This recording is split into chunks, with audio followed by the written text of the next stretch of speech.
Hi, this is Stefan in Geneva. I want to share with you a little bit what we've been doing in Geneva at the International Conference and the General Assembly of the Red Cross Red Crescent movement. We have an exhibit about the protected, promoted and recognized humanitarian volunteers. It actually originates from 2015 when we got the resolution on volunteering safety, security and well-being adopted. And we put up the exhibit here to describe a little bit what we've been doing, but also to describe the reality that we face in our daily work.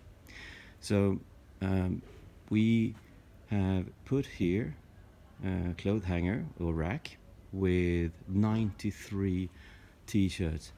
Each t-shirt represents one staff or volunteer that have been killed or died in line of duty during the period 2016 till 2019. We know that it used to be a lot of people that were killed in traffic accidents, but this has changed over the years. And today we see a situation where more than 70% of the people have died due to violence, armed conflicts and so on. Traffic accidents represent 17% and 8% others. Now, most of them have been male. 80% of the people that have died are male and 20% are female. Now, the working group that I've been leading on volunteering in dangerous situations, we put together this stand together with a couple of other working groups in the Volunteering Alliance of the Federation. And this part of the exhibit is actually focusing more on the security, safety and well-being of volunteers.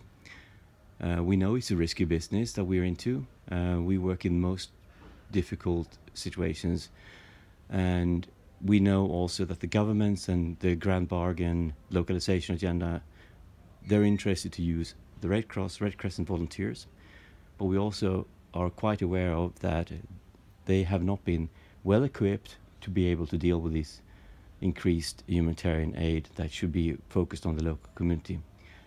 So what we want to do is we want to improve the situation for volunteers so they can work in a more secure, safe environment, but that they also should feel good. And therefore, we focus also on the well-being of volunteers. As one concrete step, we got the MHPSS resolution being adopted next week at the international conference. And it focuses on helping the helpers as well, not only the people being affected. And it's important. And Swedish Red Cross is leading some really good work on that at home in Sweden, but also internationally. The working group I've been leading is focusing on taking the resolution from 2015 forward into the future, and particularly with new strategy 2030. This is going to be an important area. We need volunteers to be able to meet the new demands that we face, and also the existing demands. Our working group has focused on developing a global standard on the safety, security and well-being of volunteers, and it has 13 areas that you would work on if you want to strive to improving the situation. Now, the working groups that we've been having is belonging to the Volunteering Alliance, and we have other working groups as well, technical and theoretical, and everything is focusing on equipping national societies to better work with their volunteers. When we look at the work that we've been doing over the years, we have to remember that we do it only for one purpose, that we need to take care of our volunteers that we have. So in this meeting, we want to raise the issue about what is important for volunteers. What do they need to be able to work in their situation? How can they be safe, secure and feel well and have a good life? But not only that, not on the individual level, but we also need to look at the group level and see, what do a volunteer group need? They might need equipment, but they also might need other things like volunteer leadership and being resilient as a volunteer group. So this is what we're displaying and we want to discuss.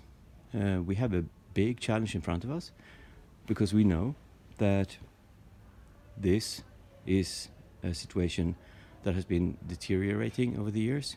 The numbers of volunteers and staff that have been killed have escalated during the last 4 years, and this needs to stop.